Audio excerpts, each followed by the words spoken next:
You've spent years being the easy one, the agreeable one, the one who never makes things difficult, never pushes back, never asks for too much.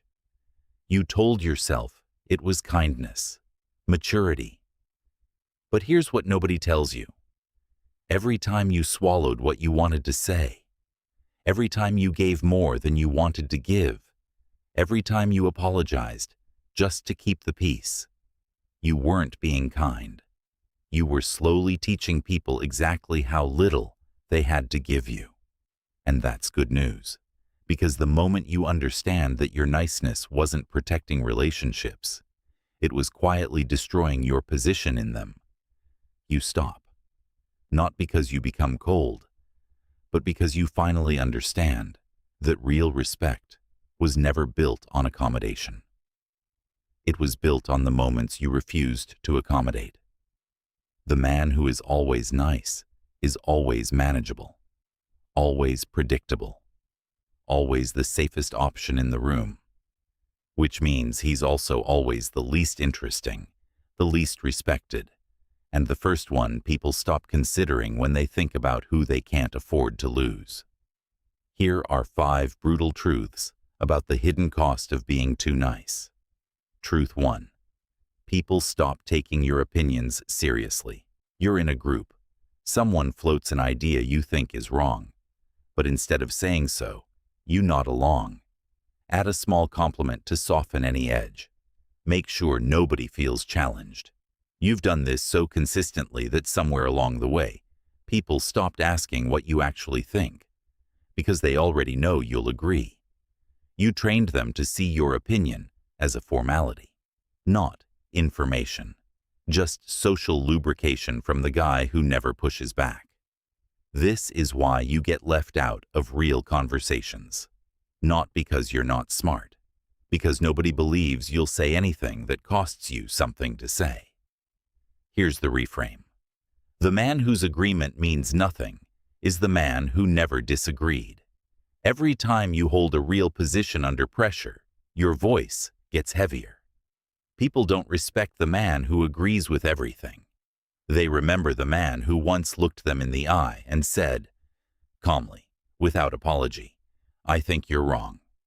Which means your opinion only has value if people know you're capable of having one they won't like.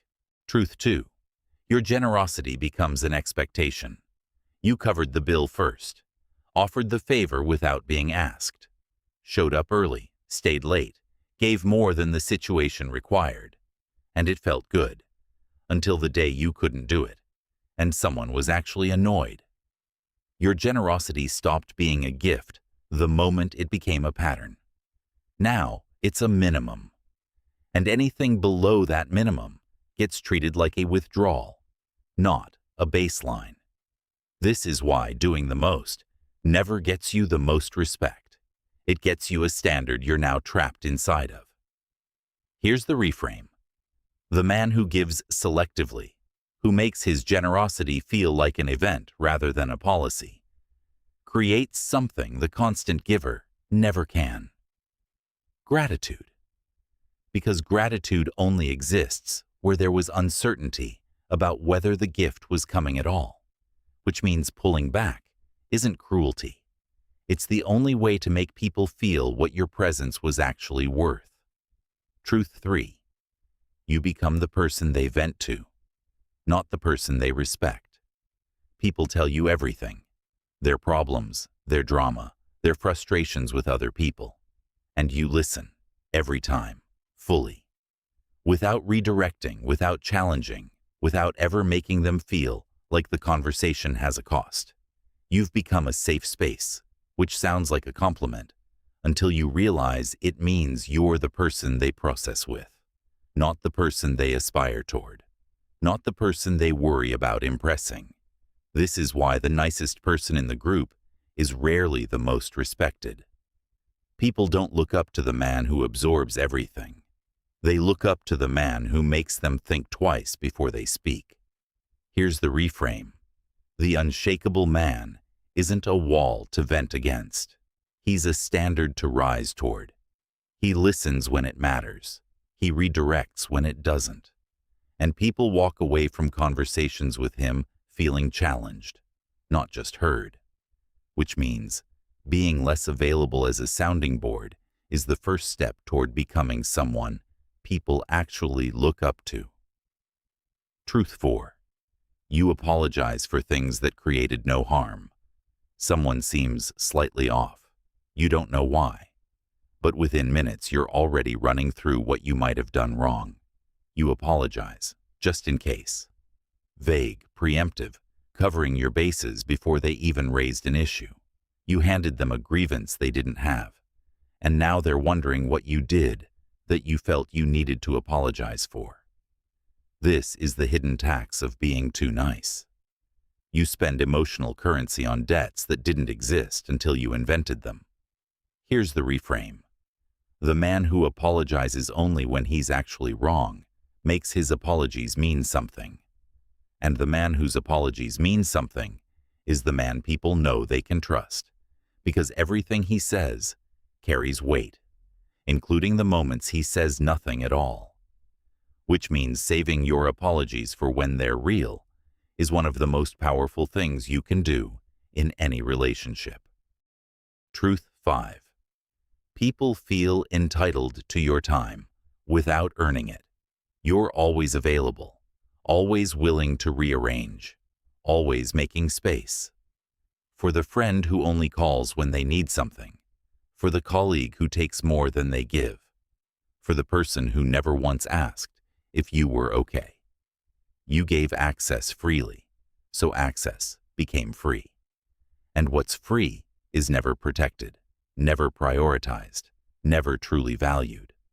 This is why you feel invisible in rooms full of people you've done everything for. You made yourself easy to have, which made you easy to overlook. Here's the reframe. The man who controls access to himself controls how he's treated. Not by being unavailable, but by being selective. When your time feels like something that has to be earned, people show up differently. They prepare. They appreciate. They don't waste it. Which means the moment you stop being easy to access, you stop being easy to ignore. But here's what this creates. Pulling back from niceness will feel wrong at first. Someone will call you cold. Someone who benefited from your agreeableness will suddenly have a problem with your boundaries. Let them. Their discomfort is evidence of exactly how much they were taking. Because the man who was always nice wasn't loved more. He was managed more. He was the path of least resistance in everyone else's story. Never the person they feared losing. Always the person they assumed would stay regardless. The moment you become slightly harder to please, slightly less predictable, slightly less guaranteed, you stop being the background of other people's lives, and you start becoming someone they actually think about losing. Kindness is not the problem. Kindness without standards is. In our next video, we expose one of the most uncomfortable dynamics in every relationship. The silent rule that determines who has the power and who doesn't. In any relationship, the person who cares less holds more control, and understanding why might change how you move in every connection you have. That's why the person who cares less controls the relationship. You won't want to miss it.